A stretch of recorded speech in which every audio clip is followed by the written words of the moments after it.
What's up sa inyo mga kabutingting? Yan na po ang inyong pinapagawa, sir. Yung 7 segment na dalawa. Tapos may decimal. Pag walang tinetest naka-OL. Simulate lang natin, no?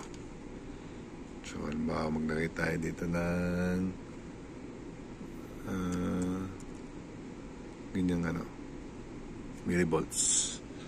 So 1 ohms yan. So nag-trigger na si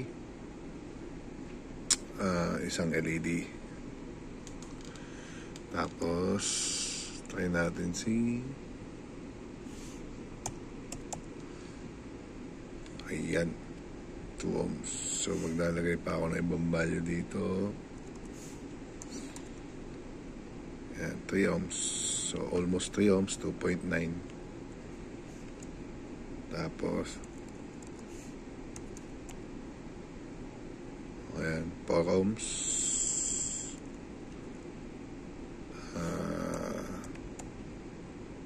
Ayan, 5 ohms. Tapos almost 6.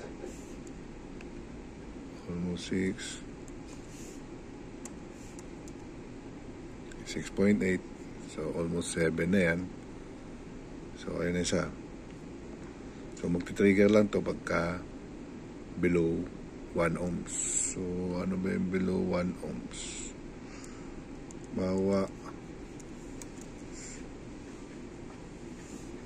below 1 ohms is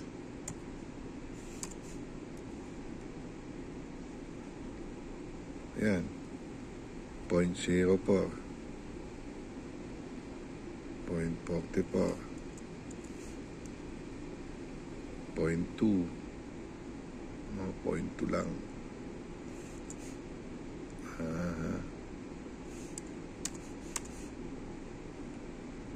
Ano lang. So ayan na sa sir, no?